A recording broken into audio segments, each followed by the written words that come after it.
Channel शुरू करते समय मैं गैर मुसलमानों को इस्लाम बताना और मुसलमानों को भी इस्लाम के बारे में अधिक जानकारी देना चाहता था। मुझे लगा कि अगर मुसलमान अपनी किताबों में क्या लिखा है ये जान ले तो शायद इस्लाम छोड़ दे। सच कहूँ तो मुझे इसमें कुछ हद तक सफलता मिली है। मैं एक्स मुस्लिम मूवमेंट के शुरुआती लोगों में से एक हूँ और हमारे पास बहुत सारे एक्स मुस्लिम हैं, लेकिन हमने रातों रात मुस्लिम दुनिया के 50% लोगों को नास्तिक या एक्स मुस्लिम नहीं बना दिया, ठीक है। फिर मैंने देखा कि मुसलमान पश्चिमी देशों में बुरा व्यवहार कर रहे हैं, इसलिए मेरी एक प्लेलिस्ट है पश्चिम में बुरा व्यवहार करने वाले मुसलमान। मैंने और वीडियो देखनी शुरू की जिनमें पश्चिम में बस चुके लोग नागरिक तो बन गए पर पश्चिमी लोगों जैसा व्यवहार नहीं कर रहे और इससे हर तरह की सामाजिक समस्याएं पैदा हो गई हैं। तो ये वीडियो किसी तरह मेरे चैनल का एक बहुत लोकप्रिय हिस्सा बन गई है। तो चलिए मैं आपको पश्चिम में कुछ मुसलमानों के गलत व्यवहार की और वीडियो दिखाता हूँ। तो इसे देखिए। कुछ उत्तर अफ्रीकी लोग जिनके पास फ्रांस की नागरिकता है ने थाईलैंड में मोटरसाइकिल पर सवार एक महिला को घेर कर उस पर हमला करने की कोशिश की और ऐसा ही फ्रांस में भी कर रहे हैं। मैंने कल एक वीडियो रिकॉर्ड किया जिसमें पेरिस में सीरियाई प्रवासी एक फ्रांसीसी महिला को साइकिल पर परेशान कर रहे थे। उन्होंने उस महिला पर पानी की पिस्तौल से पानी फेंका, फिर उसकी साइकिल चुरा ली। वे जोर जोर से चिल्ला रहे थे, हूटिंग कर रहे थे, हंस रहे थे और उसका मजाक उड़ा रहे थे जैसे वे बहुत भयानक लोग हों। ये अब आम हो गया है। देखिए, ये उत्तर अफ्रीकी फ्रांसीसी हैं, नए यूरोपियन हैं जो फ्रांसीसियों जैसा व्यवहार नहीं करते। मिस मिस, तुम्हें पता है कैसे तुम्हारा छोटा सा निकनेम क्या है? मिस। क्या नाम है? अरे अरे अरे देखो मिस, देखो देखो देखो मिस, मेरा दोस्त तुम्हें चाहता है। तुम्हें क्या चाहिए? तुम्हारा नाम क्या है? जीत गए। हाँ हाँ मिस, तुम्हें पता है कैसे? अरे अरे कहाँ जा रही हो? चलो मेरे पास सुपर विदा है, बाय मुड़ो बाय मुड़ो। चलो चलो मिस, सीधे मिस सीधे। उन्हें थोड़ी थाई जैसा सबक की जरूरत है और हैरान मत होना, जानते हो, क्योंकि इन संस्कृतियों में से कुछ, जानते हो, ये काफी अलग है। ये सहिष्णु पश्चिम जैसे नहीं हैं। वे भी ऐसा ही जवाब दे सकते हैं। इस वीडियो में एक यूरोपीय महिला मिस्र में मुसलमानों द्वारा पीछी जा रही है। शायद उसने सोचा था कि दुनिया एक बड़ा परिवार है, कोई भी देश असुरक्षित नहीं है। ये सब प्रोपोगेंडा है। हर चीज के लिए गोरे आदमी को ही दोषी ठहराया जाता है, ऐसी सोच है। मुझे इस बारे में नहीं पता, लेकिन ऐसी सोचें हैं। दो नॉर्वेजियन दोस्त थे, कुछ लोग कहते हैं स्वीडिश या कुछ और। वे लोग आइसिस के चरम समय में मोरक्को गए थे। हाँ, उन्हें मोरक्को या उस क्षेत्र में न जाने की सलाह दी गई थी। वे वहां गए जहां उनकी बेरहमी से हत्या और बलात्कार हुआ, फिर सिर काट दिया गया और उनकी हत्या करने वालों ने उनकी सिर कटी लाशों या उनके कटे हुए सिरों की फोटो या वीडियो भी बनाई और उन्हें उनके परिवार के सदस्यों को भेज दिया। तो आप जानते हैं, कभी कभी ज्यादा दया भी जानलेवा हो सकती है, इसलिए ऐसा मत बनो। तुम मेरा पीछा क्यों कर रहे हो? मैं नहीं कर रहा। हाँ तुम कर रहे हो। तुम कर रहे हो। मिस्र-वासी मेरा पीछा करते हैं। तुम भी नहीं। वो मुस्कुरा रही है, जिससे साफ है कि मैं उन्हें न परेशान करता हूँ, न डराता या उकसाता हूँ। अगर मैं कुछ कह दूँ तो कौन जानता है क्या हो सकता है। याद है वो CNN पत्रकार जिसे मिस्र में भीड़ ने सामूहिक बलात्कार किया था? मैंने कई महिलाओं को ऐसा करते देखा है, यहाँ तक कि पेरिस में भी, जहाँ वे पूछती हैं, आप ये कैसे करते हैं? वो पुरुषों को उकसाने से बचने की कोशिश कर रही है। वो एक महिला हो सकती है, वो एक वोकी हो सकती है। क्योंकि आप मिस्र क्यों जाएंगी? आप किसी भी मुस्लिम देश में ऐसे क्यों जाएंगी? ये तो बस बेवकूफ़ी है। आप जा सकती है जब तक कि आप पूरी तरह से बुर्के में न हो। यहाँ तक कि अगर आप बुर्का भी पहन ले तब भी आपके साथ ऐसा हो सकता है। बस 1 मिनट कृपया। बस 1 मिनट। 1 मिनट, ये थोड़ा सा नहीं है। नहीं, कृपया, मैं कर लूंगा। मुझे बस 2 मिनट चाहिए, ठीक है? बस मेरे साथ उस कोने में चलो, मैं तुम्हें एक छोटी सी चीज दिखाऊंगा और फिर तुम बस दूसरी तरफ देखना और बूम, मैं हो गया।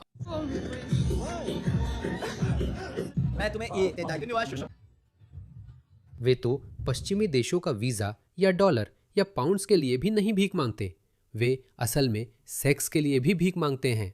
संस्कृति खराब है दोस्तों। इसे देखो, दिल तोड़ने वाला है। सीरिया में मुसलमान एक बीमार बुजुर्ग ईसाई महिला के घर में घुसकर उससे इस्लाम कबूल करने को कहते हैं, वरना उसकी दवाइयाँ जब्त कर उसे मरने देंगे। ये महिला ईसाई है। मैं यह काफी समय से कह रहा हूं, अगर पश्चिमी देशों को अपनी प्रजनन दर बढ़ाने की जरूरत है या कुछ और, तो इन सभी देशों में बहुत सारे ईसाई हैं, बहुत सारे धर्मनिरपेक्ष सोच वाले लोग हैं। उन्हें बाहर निकालो और मुसलमानों के प्रवेश पर प्रतिबंध लगाओ। मुझे यकीन है कि बहुत सारे अच्छे मुस्लिम भी होंगे, लेकिन माफ कीजिए, आप हमारी जिम्मेदारी नहीं है। हम अपने सामाजिक ताने बाने को नष्ट करने का जोखिम नहीं उठा सकते। हम अपने सामाजिक ताने बाने के भविष्य के साथ जुआ नहीं खेल सकते। यही होना चाहिए, लेकिन इसके लिए मजबूत राजनीतिक इच्छा शक्ति चाहिए और भेदभाव भी करना पड़ेगा। इसमें कोई बुराई नहीं है। मैं गवाही देता हूँ कि अल्लाह के सिवा कोई ईश्वर नहीं है।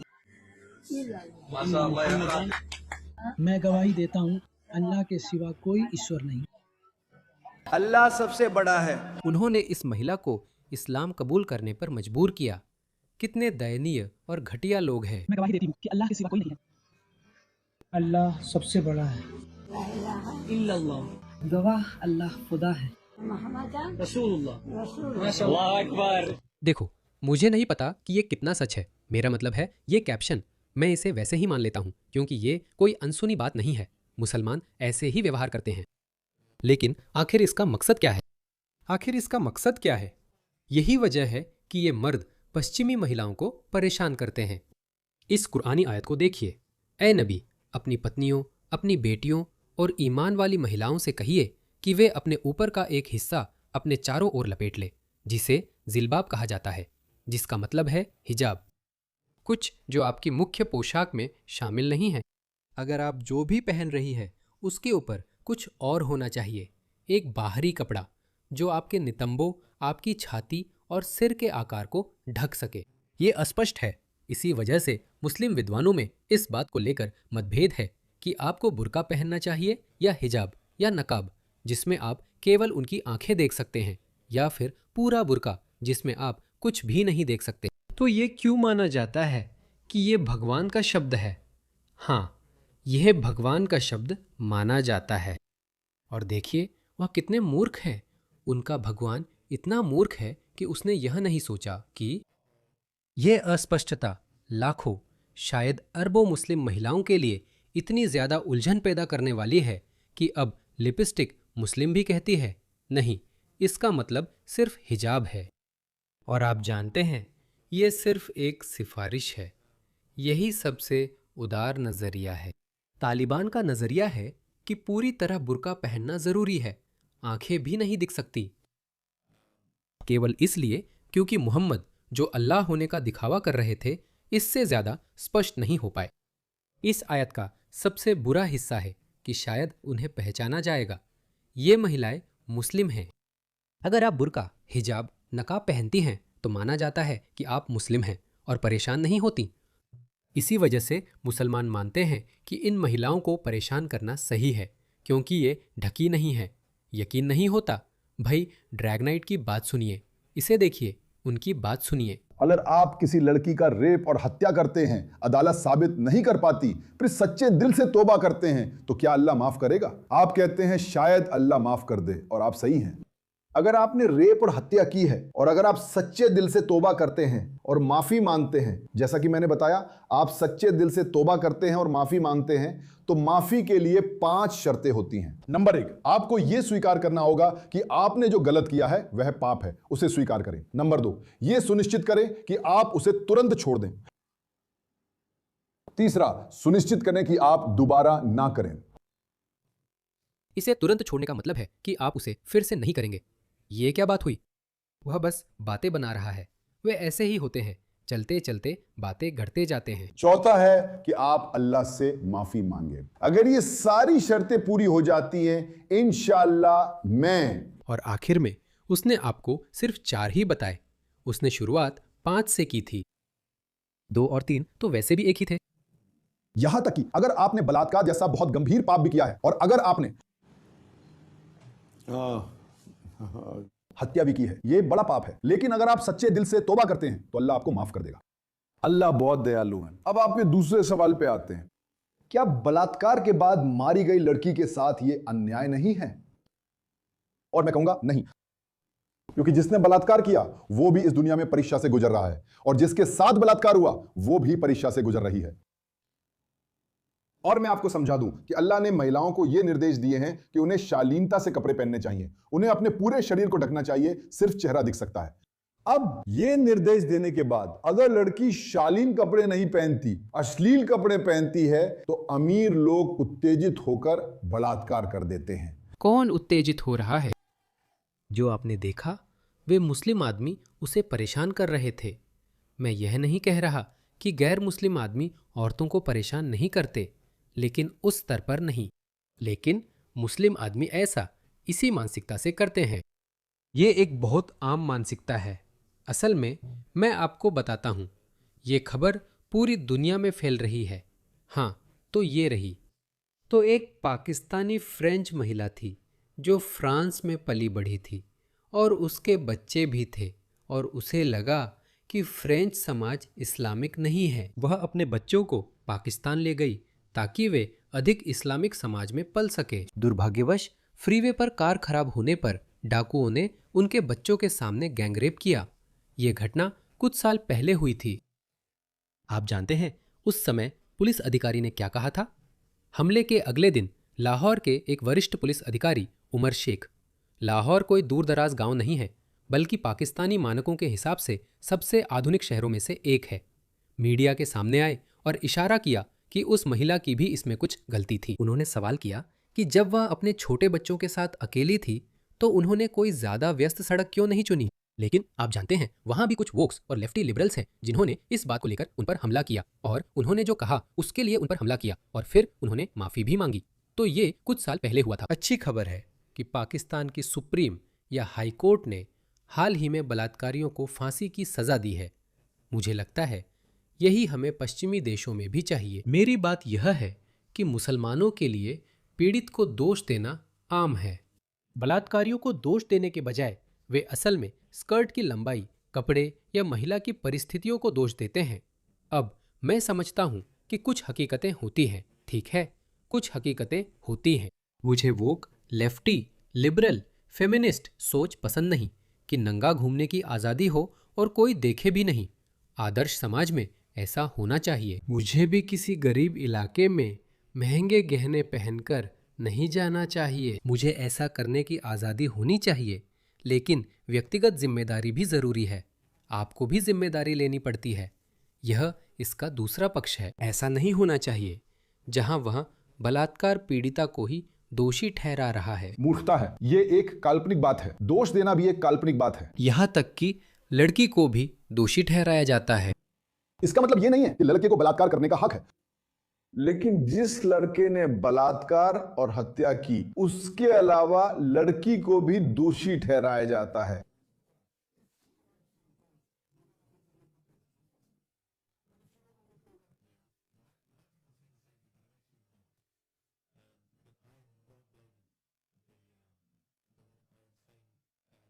It is survival. It's called survival instincts. You should be, for example, if I were a woman, if you're a woman, if I were a woman in Australia, लेकिन ऑस्ट्रेलिया में मैं वेस्टर्न कपड़े पहनकर घूमता था, लेकिन बैंक्सटाउन में नहीं, लेक लखेम्बा में नहीं, और आप वहां लड़कियों को ऐसे कपड़ों में नहीं देखते, और इसके पीछे वाजिब वजह हैं, साफ वजह हैं। जब बड़ी संख्या में थर्ड वर्ल्ड प्रवासी देश में आ जाते हैं और महिलाओं को परेशान करते हैं, तो मैंने इसके कई वीडियो दिखाए हैं। तो ऐसी परिस्थितियों में आपको खड़ा होना चाहिए, मर्दों को खड़ा होना चाहिए और उन गुंडों का सामना करना चाहिए। इसे देखिए, ये वीडियो अभी अभी यूके के लिवरपूल से आया है। कुछ लड़कों के एक ग्रुप ने अपनी महिला दोस्तों के लिए खड़े होकर उनका साथ दिया, और मैंने देखा है, मैंने हाल ही में ऐसे कई वीडियो देखे और चलाए हैं, और मुझे यह बताते हुए खुशी हो रही है कि ऐसा हो रहा है और मैंने बहुत पहले ही यह भविष्यवाणी कर दी थी कि ऐसा होने वाला है। पुरुष अब मामले अपने हाथ में लेना शुरू कर देंगे। पुरुष अलग तरीके से व्यवहार करेंगे, चाहे जितने भी वोक और ये वोक वामपंथी बैंगनी बालों वाली नाक में रिंग पहनने वाली महिलाओं ने पुरुषों को कमजोर कर दिया हो। पुरुष पुरुष ही रहेंगे, पुरुष खड़े होंगे, पुरुष रक्षा करेंगे। हम जिन चीज़ों, लोगों और अपने प्रियजनों की रक्षा करना चाहते हैं उनके लिए गोली भी खा सकते हैं। ये हमारे डीएनए में है। एक उदारवादी श्वेत महिला इसे नहीं समझ सकती।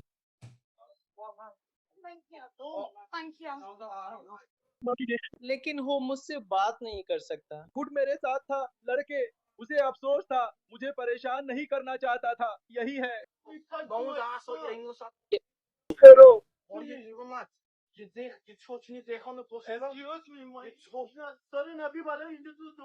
वह भाग गया। मैं मजाक नहीं कर रही हूँ, काम कर रही हूँ, मैं खेल नहीं रही हूँ, मैं खेल नहीं रही हूँ, मैं नहीं खेल रही, मैं खेल नहीं रही हूँ। दो झाल है।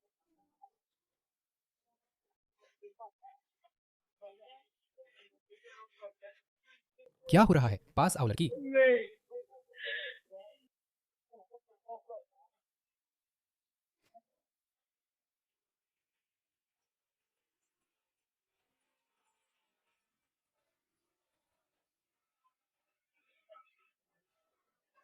मुझे नहीं पता क्या हो रहा है, जल्दी करो। तो खैर उन्होंने उनका सामना किया। अपने पापा से कहो कि मैं उन्हें बस से उतरने के बाद कॉल करूंगी। अपने पापा से कहो कि मैं उन्हें कॉल करूंगी। उन्हें ये बता देना, उन्हें ये बता देना। तुम्हें जाना है, बस से उतर जाओ। तुम्हें जाना होगा। पापा से कहो क्या वो उनका छोटा बेटा है, लेकिन वो तो साफ 14 साल का दिखता है। 15 आदमी चाहता है कि तुम बस से उतर जाओ, पता है? नहीं। मैंने इससे बेहतर वीडियो देखे हैं, लेकिन शाबाश लड़कों, खड़े हो जाओ। खड़े हो जाओ दोस्तों, हमें अब शुरू करना चाहिए। इस्लाम पश्चिम के लिए विदेशी विचारधारा है। हमें माफ़ी मांगने की ज़रूरत नहीं है, हमें अपने शब्दों को तोलने की ज़रूरत नहीं है, हमें इस्लामिज़्म, कट्टर इस्लाम कहने की ज़रूरत नहीं है। नहीं, मेरा मतलब यही है कि भाषाएं बदलती रहती हैं, भाषण शैली बदलती रहती है, यहाँ तक कि लहजा भी बदलता है, और यह ठीक है। 15 साल पहले हम कट्टरपंथी या उग्रवादी इस्लाम की बात करते थे। अब हम सिर्फ इस्लाम नहीं बल्कि मुसलमानों की भी बात कर रहे हैं। आप सिर्फ इस्लाम की बात नहीं कर सकते बिना मुसलमानों के। मुसलमान इस्लाम के वाहक हैं। मोहम्मद इस्लाम के सबसे महान अनुयायी हैं जो कभी जीवित थे। तो अगर मोहम्मद अच्छे हैं जो मुसलमानों के लिए सबसे अच्छे आदर्श हैं, तो जाहिर है मुसलमान मोहम्मद का ही अनुसरण करेंगे। इस्लाम पश्चिमी देशों में नहीं होना चाहिए। हम ये बात बिना झिझक कह सकते हैं।